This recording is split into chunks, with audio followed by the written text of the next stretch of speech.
ਬਿਸਮਿਲ੍ਲਾਹਿਰਰਹਿਮਾनिर्रहीम ਦੋਸਤੋ, ਈਰਾਨ ਦੇ ਸਦਰ ਜਿਹੜੇ ਨੇ ਇਬਰਾਹੀਮ ਰਈਸੀ ਉਹ ਪਾਕਿਸਤਾਨ ਪਹੁੰਚ ਚੁੱਕੇ ਨੇ ਤੇ ਅਸੀਂ ਅੱਜ ਦੇ ਵਲੌਗ ਦੇ ਵਿੱਚ ਜਿਹੜੇ ਨੁਕਾਤ ਦੇ ਉੱਤੇ ਗੱਲ ਕਰਾਂਗੇ ਉਹਦੇ ਵਿੱਚ ਇੱਕ ਤਾਂ ਉਹਨਾਂ ਦਾ ਦੌਰਾ ਹੈ ਕਿਹੜੇ ਹਾਲਾਤ ਦੇ ਵਿੱਚ ਹੋ ਰਿਹਾ, ਫਿਰ ਪਾਕਿਸਤਾਨ ਜਿਹੜਾ ਹੈ ਇਸ ਦੌਰੇ ਦੇ ਨਤੀਜੇ ਵਿੱਚ ਕੀ ਫਾਇਦਾ ਚੁੱਕਣਾ ਚਾਹੁੰਦਾ ਹੈ, ਫਿਰ ਈਰਾਨ ਪਾਕਿਸਤਾਨ ਦੇ ਜਿਹੜੇ ਰਿਲੇਸ਼ਨਸ ਨੇ ਉਹਦੇ ਉੱਤੇ ਇਹਦਾ ਕੀ ਅਸਰ ਹੋਵੇਗਾ ਔਰ ਪਾਕਿਸਤਾਨ ਦੇ ਜਿਹੜੇ ਇਸ ਵਕਤ ਮਾਮਲਾਤ ਬਣੇ ਨੇ ਮਾਸ਼ੀ ਬਹਾਲੀ ਦੇ ਉਹਦੇ ਵਿੱਚ ਇਹ ਦੌਰਾ ਕੀ ਕਿਰਦਾਰ ਅਦਾ ਕਰ ਸਕਦਾ ਹੈ। ਅਸੀਂ ਇਹ ਸਾਰੇ ਇਮਕਾਨਾਤ ਦੇ ਉੱਤੇ ਗੱਲ ਕਰਾਂਗੇ। ਕੁਝ ਇਹਦੇ 'ਚ ਚੀਜ਼ਾਂ ਬਹੁਤ ਅਹਿਮ ਵੀ ਆ ਜਾਂਦੀਆਂ, ਉਹ ਵੀ ਇਨਸ਼ਾਅੱਲਾ ਅਸੀਂ ਨਾਲ ਨਾਲ ਡਿਸਕਸ ਕਰਾਂਗੇ। ਤੇ ਸਭ ਤੋਂ ਪਹਿਲੇ ਗੱਲ ਇਹ ਵੀ ਕਿ ਇਬਰਾਹੀਮ ਰਈਸੀ ਐਸੇ ਹਾਲਾਤ ਦੇ ਵਿੱਚ ਪਾਕਿਸਤਾਨ ਆ ਰਹੇ ਨੇ ਜਦੋਂ ਇਸ ਖਿੱਤੇ ਦੇ ਵਿੱਚ ਇੱਕ ਕਸ਼ਮਕਸ਼ ਲੱਗੀ ਹੋਈ, ਖਾਸ ਤੌਰ ਤੇ ਹਮਾਸ ਇਸਰਾਈਲ ਜੰਗ ਔਰ ਉਸ ਤੋਂ ਬਾਅਦ ਇਸਰਾਈਲ ਤੇ ਈਰਾਨ ਦੇ ਦਰਮਿਆਨ ਜਿਹੜੀ ਕਸ਼ੀਦਗੀ ਪੈਦਾ ਹੋਈ, ਇਹਨੇ ਅਮਰੀਕਾ ਨੂੰ ਇੱਕ ਫਿਕਰਮੰਦੀ ਦਾ ਸ਼ਿਕਾਰ ਕਰਤਾ।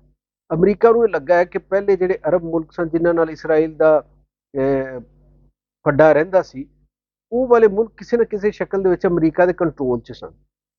ਉਹ ਅਮਰੀਕਾ ਕੋਲ ਹੌਸਲਾ ਲੈਂਦੇ ਸਨ। ਅਮਰੀਕਾ ਅਗਰ ਚਾਹੁੰਦਾ ਤਾਂ ਇਸਰਾਈਲ ਦੇ ਨਾਲ ਉਹ ਮੁਲਕ ਲੜਨ ਤੇ ਉਹਨਾਂ ਦੀ ਸਪਲਾਈ ਰੋਕ ਦਿੰਦਾ ਸੀ। ਅਮਰੀਕਾ ਉਹਨਾਂ ਨੂੰ ਹੋਰ ਤਰੀਕਿਆਂ ਨਾਲ ਟੈਕਟਿਕਸ ਦੇ ਨਾਲ ਦਬਾ ਲੈਂਦਾ ਸੀ।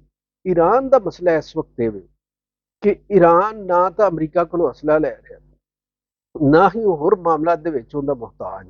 ਉਹ ਇੰਡੀਪੈਂਡੈਂਟ ਇੱਕ ਪਾਲਿਸੀ ਚਲਾ ਰਿਹਾ, ਬਲਕਿ ਉਹਦੀ ਜਿਹੜੀ ਪਾਲਿਸੀ ਹੈ ਉਹ ਅਮਰੀਕਾ ਦੇ ਹਰੀਫ ਜਿਹੜੇ ਮੁਲਕ ਨੇ ਰੂਸ ਔਰ ਚਾਈਨਾ, ਉਹ ਉਹਦੇ ਨਾਲ ਮਿਲ ਕੇ ਚੱਲ ਰਹੀ। ਤੇ ਇਹ ਸੂਰਤ ਹਾਲ ਦੇ ਵਿੱਚ ਅਮਰੀਕਾ ਵਾਸਤੇ ਫਿਕਰਮੰਦੀ ਪੈਦਾ ਹੋ ਗਈ ਕਿ ਅਗਰ ਇਹ ਕਸ਼ੀਦਗੀ ਵੱਧਦੀ ਹੈ ਤੇ ਫਿਰ ਇਸਰਾਈਲ ਨੂੰ ਜਿਹੜਾ ਉਹਨੇ ਨਾਕਾਬਲੇ ਤਸਖੀਰ ਰੱਖਣ ਦਾ ਇੱਕ ਮਨਸੂਬਾ ਬਣਾਇਆ ਹੋਇਆ ਉਹ ਮੁਤਾਸਰ ਹੋਵੇਗਾ। ਤੇ ਈਰਾਨੀ ਸਦਰ ਜਿਹੜੇ ਐਸੇ ਹਾਲਾਤ ਦੇ ਵਿੱਚ ਪਾਕਿਸਤਾਨ ਜਦੋਂ ਆਉਣਗੇ ਤੇ ਅਮਰੀਕਾ ਉਹਦੇ ਤੇ ਨਜ਼ਰ ਵੀ ਰੱਖੇਗਾ ਔਰ ਉਹ ਸਮਝਣ ਦੀ ਕੋਸ਼ਿਸ਼ ਕਰੇਗਾ ਕਿ ਪਾਕਿਸਤਾਨ ਈਰਾਨ ਦੇ ਨਾਲ ਕਿਹੜੇ ਕਿਹੜੇ ਮਾਮਲੇ ਦੇ ਉੱਤੇ ਗੱਲ ਕਰਦਾ ਹੈ। ਯਕੀਨੀ ਤੌਰ ਤੇ ਮੈਂ ਸਮਝਦਾ ਵਾਂ ਕਿ ਪਾਕਿਸਤਾਨ ਜਿਹੜਾ ਹੈ ਉਹ ਈਰਾਨੀ ਸਦਰ ਦੇ ਨਾਲ ਮਸ਼ਰਕ ਵਸਤਾ ਦੀ ਸੂਰਤ ਹਾਲ ਦੇ ਉੱਤੇ ਗੱਲ ਕਰੇਗਾ ਔਰ ਦੋਵਾਂ ਦਾ ਚੂੰਕਿ ਇਸਰਾਈਲ ਦੇ ਹਵਾਲੇ ਨਾਲ ਮੌਕਫ ਯਕਸਾਂ ਹੈਗਾ ਵੇ ਤੇ ਉਹ ਦੋਵੇਂ ਸਮਝਦੇ ਨੇ ਕਿ ਇਸਰਾਈਲ ਕਾਬਜ਼ ਹੈ ਔਰ ਫਲਸਤੀਨੀਆਂ ਦਾ ਹੱਕ ਖੁਦ ਇਰਾਦੀਅਤ ਦੀ ਦੋਵੇਂ ਹਮਾਇਤ ਵੀ ਕਰਦੇ ਨੇ ਤੇ ਦੋਵੇਂ ਸਮਝਦੇ ਨੇ ਕਿ ਮੁਸਲਿਮ ਉਮਾ ਜਿਹੜੀ ਹੈ ਉਹ ਕਿਸੇ ਵਜ੍ਹਾ ਨਾਲ ਪੂਰੀ ਤਰ੍ਹਾਂ ਮਜ਼ਲੂਮ ਮੁਸਲਮਾਨਾਂ ਦੇ ਹੱਕ ਦੇ ਵਿੱਚ ਆਵਾਜ਼ ਨਹੀਂ ਚੁੱਕ ਰਹੀ ਤੇ ਇਸ ਮਾਮਲੇ ਦੇ ਵਿੱਚ ਵੀ ਸ਼ਾਇਦ ਅੰਡਰਸਟੈਂਡਿੰਗ ਹੋਵੇ। ਲੇਕਿਨ ਦੋ ਚਾਰ ਹੋਰ ਚੀਜ਼ਾਂ ਵੀ ਹੋਈਆਂ ਨੇ। ਜਿਹੜੀ ਮਾਸ਼ੀ ਬਹਾਲੀ ਦਾ ਪਾਕਿਸਤਾਨ ਦਾ ਮਨਸੂਬਾ ਹੈ, ਪਾਕਿਸਤਾਨ ਨੇ ਇੱਕ ਜਿਹੜਾ ਹੈ ਮੌਕਾ ਦਿੱਤਾ ਸਾਊਦੀ ਅਰਬ ਨੂੰ ਔਰ ਉਹਦਾ ਡੈਲੀਗੇਸ਼ਨ ਹਾਲੀਆ ਦਿਨਾਂ ਦੇ ਵਿੱਚ ਪਾਕਿਸਤਾਨ ਆਇਆ। ਵਜ਼ੀਰ ਖਾਰਜਾ ਸ਼ਹਿਜ਼ਾਦਾ ਫੈਸਲ ਜਿਹੜੇ ਸਨ ਉਹ ਲੀਡ ਕਰ ਰਹੇ ਸਨ ਉਸ ਡੈਲੀਗੇਸ਼ਨ ਨੂੰ। ਦੋ ਤਿੰਨ ਤਰ੍ਹਾਂ ਦੇ ਮਿਨਿਸਟਰ ਉਹਨਾਂ ਦੇ ਅਹਿਮ ਵਿੱਚ ਸਨ, ਉਹਨਾਂ ਦੇ ਮਾਹਿਰੀਨ ਸਨ ਵਿੱਚ ਮਾਸ਼ੀ ਮਨਸੂਬਾਬੰਦੀ ਦੇ ਲੋਕ ਸਨ ਸ਼ਾਮਲ, ਮਾਲੀਆਤੀ ਮਨਸੂਬਾਬੰਦੀ ਤੇ ਫਿਨਾਂਸ ਦੇ ਲੋਕ ਸ਼ਾਮਲ ਸਨ। ਉਹਨਾਂ ਨੇ ਇੱਥੇ ਸਦਰ ਮਮਲਕਤ ਨਾਲ ਮੁਲਾਕਾਤ ਕੀਤੀ, ਵਜ਼ੀਰ ਆਜ਼ਮ ਪਾਕਿਸਤਾਨ ਨਾਲ ਮੁਲਾਕਾਤ ਕੀਤੀ ਔਰ ਜਿਹੜੇ ਹਸਾਸ ਸਾਡੇ ਇਦਾਰੇ ਨੇ ਉਹਨਾਂ ਦੇ ਲੋਕਾਂ ਦੇ ਨਾਲ ਮੁਲਾਕਾਤ ਕੀਤੀ।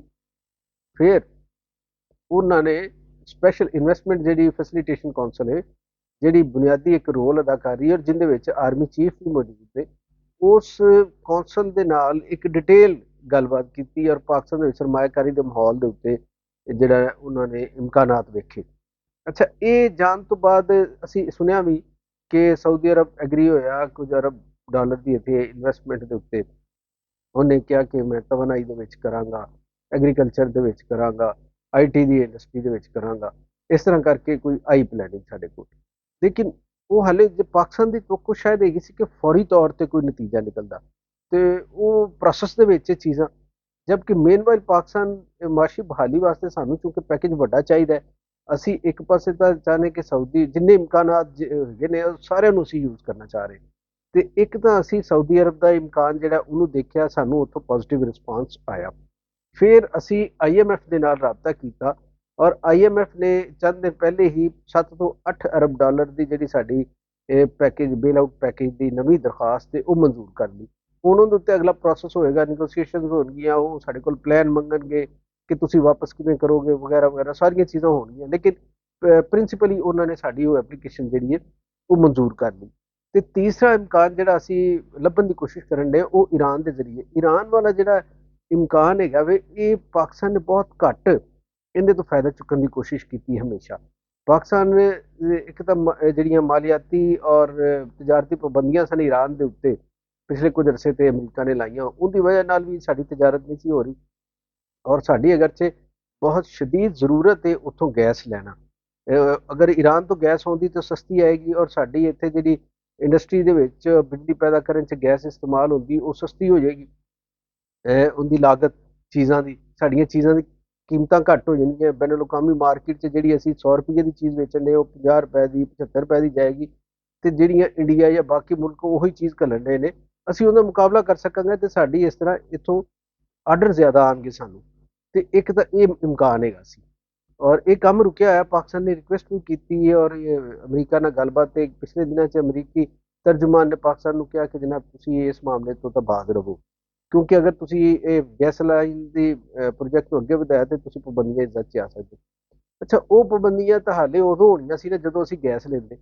ਉਸ ਤੋਂ ਪਹਿਲੇ ਹੀ ਅਮਰੀਕਾ ਨੇ ਇਹ ਕਰ ਦਿੱਤਾ ਕਿ ਐਸੀਆਂ 4 ਕੰਪਨੀਆਂ ਜਿਹੜੀਆਂ ਨੇ, ਜਿਹੜੀਆਂ ਪਾਕਿਸਤਾਨ ਦੇ ਬੈਲਿਸਟਿਕ ਮਿਜ਼ਾਈਲ ਔਰ ਖਲਾਈ ਤਹਿਕੀਕ ਵਾਸਤੇ ਪੁਰਜ਼ੇ ਔਰ ਆਲਾਤ ਫਰਾਹਮ ਕਰ ਰਹੀਆਂ ਸੀ, ਉਹਨਾਂ ਤੇ ਪਾਬੰਦੀ ਦਾ ਐਲਾਨ ਕਰਤਾ।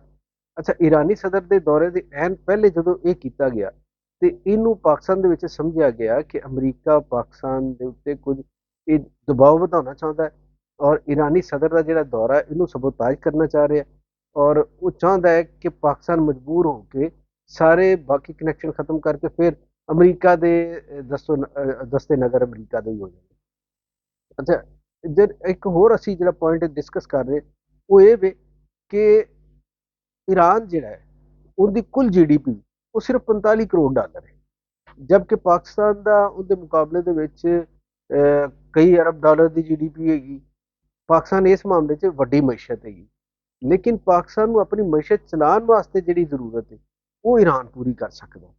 ਤੇ ਪਾਕਿਸਤਾਨ ਈਰਾਨ ਕੋਲੋਂ ਕੈਮੀਕਲ ਲੈ ਸਕਦਾ ਹੈ, ਪਲਾਸਟਿਕ ਦਾਣਾ ਲੈ ਸਕਦਾ ਹੈ, ਈਰਾਨ ਕੋਲੋਂ ਗੈਸ ਲੈ ਸਕਦਾ ਹੈ, ਪੈਟਰੋਲੀਅਮ ਲੈ ਸਕਦਾ ਹੈ, ਜ਼ਰੀ ਅਜਨਾਸ ਜਿਹੜੀਆਂ ਨੇ ਉਹ ਅਸੀਂ ਲੈ ਸਕਦੇ। ਜਵਾਬ ਦੇ ਵਿੱਚ ਅਸੀਂ ਵੀ ਕੁਝ ਚੀਜ਼ਾਂ ਮਤਲਬ ਚਾਵਲ ਵਗੈਰਾ ਉਹਨਾਂ ਨੂੰ ਘੱਲ ਸਕਦੇ, ਸਾਡੇ ਵੀ ਜਾਂਦੇ ਨੇ ਆਲਰੇਡੀ ਉੱਥੇ ਚੀਜ਼ਾਂ। ਇਸੇ ਤਰ੍ਹਾਂ ਹੀ ਜਿਹੜੇ ਮਾਮਲਾਤ ਹੈਗੇ ਨੇ ਕਿ ਖਿਦਮਾਤ ਦੇ ਸ਼ੋਬੇ ਦੇ ਵਿੱਚ ਅਸੀਂ ਗੱਲ ਕਰ ਸਕਦੇ ਹਾਂ, ਔਰ ਈਰਾਨ ਦੇ ਵਿੱਚ 9 ਕਰੋੜ ਉਹਨਾਂ ਦੀ ਟੋਟਲ ਆਬਾਦੀ, ਤੇ ਉਹ 9 ਕਰੋੜ ਸਾਡੇ ਵਾਸਤੇ ਇੱਕ ਮੰਡੀ ਵੀ ਬਣ ਸਕਦੇ ਨੇ। ਤੇ ਅਸੀਂ ਅਗਰ ਇਹਨੂੰ ਥੋੜ੍ਹਾ ਜਿਹਾ ਸੈਂਸਿਬਲੀ ਇਸ ਨੂੰ ਵਰਤੀਏ ਇਸ ਸਾਰੇ ਮਾਮਲੇ ਨੂੰ, ਤੇ ਮੇਰਾ ਖਿਆਲ ਹੈ ਕਿ ਬਿਹਤਰ ਤਰੀਕੇ ਨਾਲ ਈਰਾਨ ਤੋਂ ਅਸੀਂ ਫਾਇਦਾ ਚੁੱਕ ਸਕਦੇ ਹਾਂ। ਤੇ CPEC ਪ੍ਰੋਜੈਕਟ ਜਿਹੜਾ ਹੈ ਉਹ ਜ਼ਿਆਦਾ ਪ੍ਰੋਜੈਕਸ਼ਨ ਉਹਦੀ ਹੋ ਸਕਦੀ ਹੈ ਈਰਾਨ ਦੇ ਨਾਲ ਮਿਲ ਕੇ, ਬਜਾਏ ਅਸੀਂ ਇਕੱਲੇ ਕਰ ਰਹੇ। ਤੇ ਇੱਕ ਰਾਹਦਾਰੀ ਆਲਰੇਡੀ ਚੀਨ ਨੇ ਸੋਚ ਲਿਆ ਕਿ ਈਰਾਨ ਨੂੰ ਉਹਦੇ ਸ਼ਾਮਲ ਕੀਤਾ ਜਾਵੇ, ਔਰ ਈਰਾਨ ਦੇ ਵਿੱਚ ਵੀ CPEC ਦੀ ਤਰਜ਼ ਦੇ ਉੱਤੇ ਚੀਨ ਦੀ ਇਨਵੈਸਟਮੈਂਟ ਹੈਗੀ, ਤੇ ਅਸੀਂ ਉਹਦੇ ਨਾਲ ਲਿੰਕ ਹੋ ਜਾਵਾਂਗੇ। ਤੇ ਗਵਾਦਰ ਤੇ ਚਾਬਹਾਰ ਬੰਦਰਗਾਹ ਜਿਹੜੀਆਂ ਨੇ ਉਹ ਇੱਕ ਦੂਸਰੇ ਨਾਲ ਸਿਸਟਰ ਪੋਰਟ ਦੇ ਤੌਰ ਤੇ ਡਿਵੈਲਪ ਹੋ ਸਕਦੀਆਂ ਨੇ, ਇਹ ਵੀ ਸਾਰੀ ਗੱਲ ਹੋ ਰਹੀ। ਲੇਕਿਨ ਇਹ ਸਾਰੀ ਦੇ ਬਾਵਜੂਦ ਜਿਹੜੀ ਗੱਲ ਅਹਿਮ ਹੈਗੀ ਹੋਰ, ਉਹ ਇਹ ਵੇਖ ਕੇ ਖਿੱਤੇ ਦੇ ਵਿੱਚ ਦੋਵੇਂ ਮੁਲਕ ਜਿਹੜੇ ਨੇ ਉਹ ਮਿਲ ਕੇ ਚੱਲਣ ਦੀ ਕੋਸ਼ਿਸ਼ ਕਰਨ ਡਏ, ਤੇ ਇਹ ਮਿਲ ਕੇ ਚੱਲਣਾ ਜਿਹੜਾ ਹੈ ਇਹ ਦੋਵਾਂ ਵਾਸਤੇ ਸਿਆਸੀ ਸਰੇਦਸਤ ਦਾ ਮੇਰਾ ਖਿਆਲ ਹੈ ਕਿ ਥੋੜੀ ਜਿਹੀ ਮੁਸ਼ਕਿਲਾਤ ਦਾ ਬਾਇਸ ਬਣੇਗਾ, ਲੇਕਿਨ ਮਾਸ਼ੀ ਸਹੂਲਤ ਜ਼ਰੂਰ ਹੋ ਸਕਦੀ, ਔਰ ਇੰਡੀਪੈਂਡੈਂਟ ਹੋ ਸਕਦੇ ਨੇ ਕਾਫੀ ਹਵਾਲੇ ਨਾਲ। ਔਰ ਇਹ ਦੋਵੇਂ ਮੁਲਕ ਖਾਸ ਤੌਰ ਤੇ ਜਦੋਂ ਇਹਨਾਂ ਨੂੰ ਹਮਾਇਤ ਰਸ਼ੀਆ ਔਰ ਚੀਨ ਦੀ ਹੈਗੀ, ਤੇ ਦੁਨੀਆ ਦੇ ਹੋਰ ਵੀ ਐਸੇ ਮੁਲਕ ਨੇ, ਇਸ ਖਿੱਤੇ ਦੇ ਵੀ ਮੁਲਕ ਨੇ ਜਿਹੜੇ ਥੋੜੇ ਸਪੋਰਟ ਕਰ ਸਕਦੇ ਨੇ ਇਸ ਵਾਸਤੇ। ਤੇ ਪਾਕਿਸਤਾਨ ਦੀ ਜਿੰਨੀ ਕੋਈ ਐਕਸਪੋਰਟ ਹੈਗੀ ਜਾਂ ਈਰਾਨ ਦੀ ਜਿੰਨੀ ਕੋਈ ਮਈਸ਼ਤ ਹੈ, ਅਸੀਂ ਮਿਲ ਜੁਲ ਕੇ ਇੱਕ ਮੁਸ਼ਕਲ ਵਕਤ ਜਿਹੜਾ ਹੈ ਉਹ ਗੁਜ਼ਾਰ ਸਕਦੇ ਹਾਂ। ਤੇ ਇਸ ਹਵਾਲੇ ਨਾਲ ਸਦਰ ਇਬਰਾਹੀਮ ਰਈਸੀ ਦਾ ਜਿਹੜਾ ਦੌਰਾ ਹੈ, ਇਹ ਮੈਂ ਉਹਨੂੰ ਇੱਕ ਪੋਜ਼ਿਟਿਵ ਵੇ ਨਾਲ ਵੇਖ ਰਿਹਾ, ਔਰ ਮੈਂ ਸਮਝਦਾ ਕਿ ਪਾਕਿਸਤਾਨ ਇਸ ਦੌਰੇ ਦੇ ਜ਼ਰੀਏ ਆਪਣੇ ਕਈ ਤਰ੍ਹਾਂ ਦੇ ਮਸਾਇਲ ਹੱਲ ਕਰ ਸਕੇ। ਜਿਉਂਦੇ ਰਹੋ, ਵਸਦੇ ਰਹੋ। ਤੇ ਜਨਾਬ ਜ਼ਰੂਰ ਕਰ ਦਿਓ ਸਬਸਕ੍ਰਾਈਬ, ਤਾਂ ਕਿ ਇਹ ਵੀਡੀਓਜ਼ ਤੁਹਾਡੇ ਤੱਕ ਮੁਤਵਾਤਰ ਪਹੁੰਚ ਜਾਣ।